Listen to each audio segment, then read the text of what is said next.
Woohoo! Nobyembre na naman! Happy Halloween sa inyo, Rasmates! Kahit late na.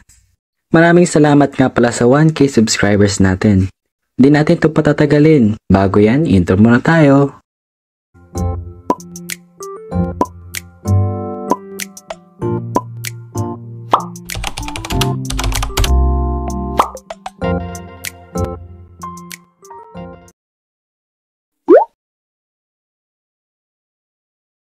Yo, what's up? Nagbabalik na naman ako para sa panibago nating video.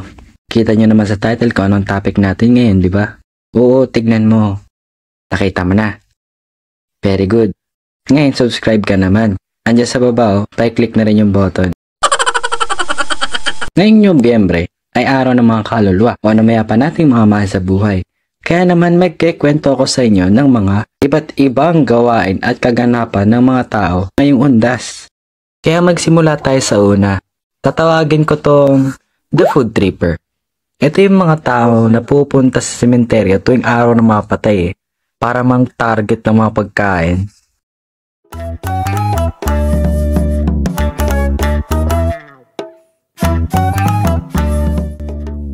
Hi! Ang boring naman. Ano kayang magawa? Oo nga eh.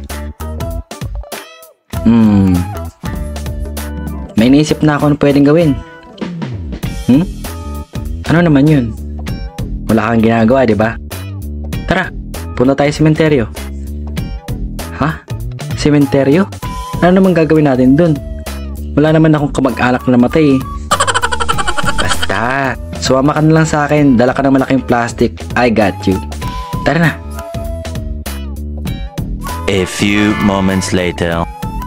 Oh, ano nang gagawin natin dito? E di mag-aantay. Ha? Mag-aantay? Saan? Mag-aantay ng pagkain? Ha? Pagkain? Bakit? May binibigay ba na relief goods ngayon? Wala namang kalamidad ah.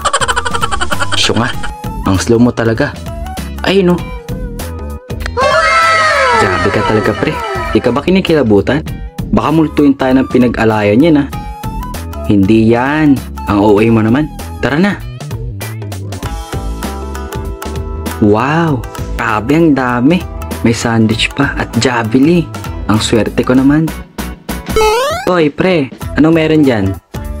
May lechon dito pre. Tapos may soft drinks pa. Sakto, di pa ako nagtatangali yan eh. Doon tayo sa iba, marami pa doon. Tara. A few moments later. Grabe, ang dami nating nakuha. Tara na sa tambayan. Busog tayo neto panigurado. Tara. Grabe ang sarap. O yan. Bakit ang lasa ng suman? Kulang sa asukal. Wow ah. Nakuha pang magreklamo. Ang kapal. Parang nag-grocery lang eh no? Tamang dekot at food trip lang. Oops. Huwag niyo yung gagayahin ha. Masama yun. Next naman sa ating listahan ay tatawagin kong The Worshipper. Ito naman yung mga tao na mga banal at pinagdadasal ang kanilang mahal sa buhay na namayapa na.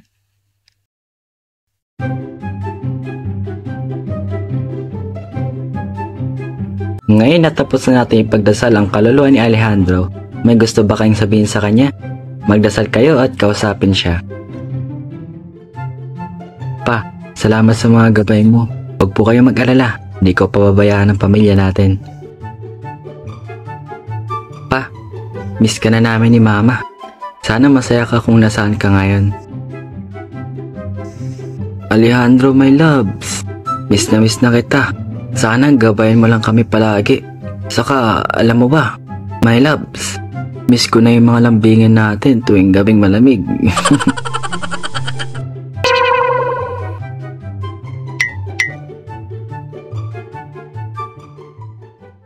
Iba talaga ang lambing ng mga matatanda. Top tier. Next naman sa ating listahan ay tatawagin kong The Drunker. Ito naman yung mga tao na walang pinipiling lugar at araw basta makatagay lang.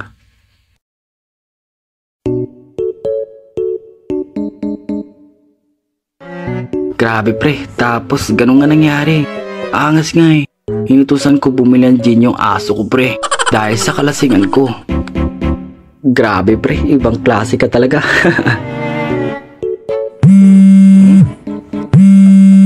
Ay pre, sagutin ko lang to ha. Natawag yung misis ko eh.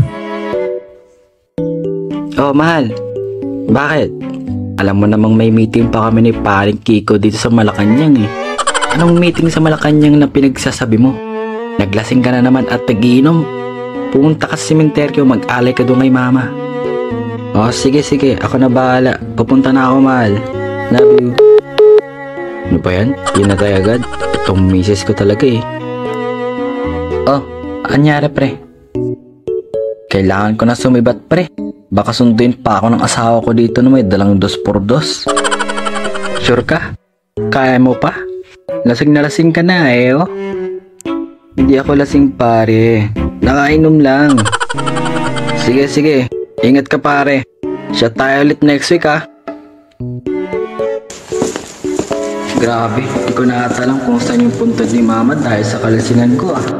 Patay ako nito kay misis.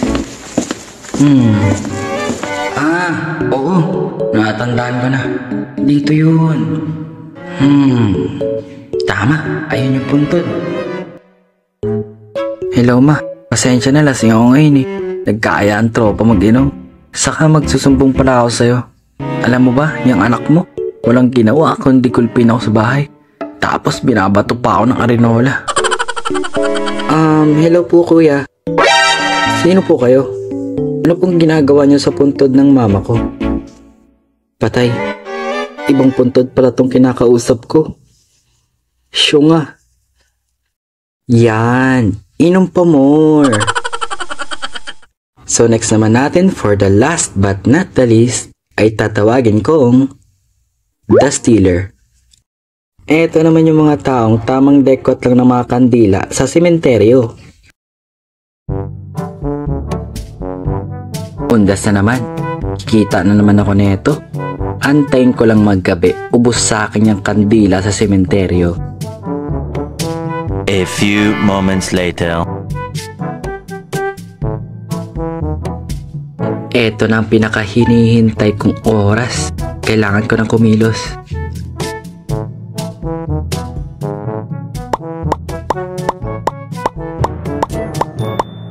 Benta to sa akin lahat bukas.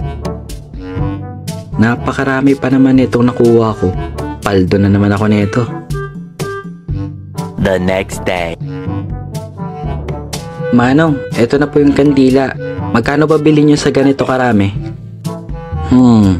Sige toy, 300. Sige quiz, call. Easy money. Kakaibang strategy eh, no? Money is life. Oh, huwag nyo yung tutularan ha.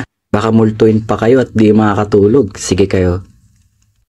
Bago pala mag-end ang video na to ay gusto ko lang sabihin na Happy Halloween ulit sa inyo kahit na late na.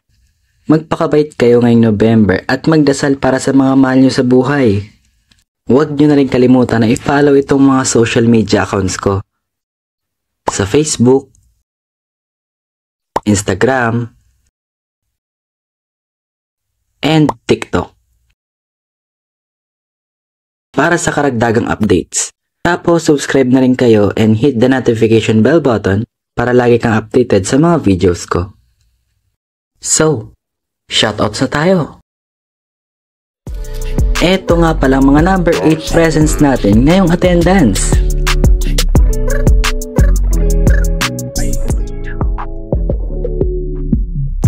Maraming salamat nga din pala sa gumawa ng mga fan arts na to.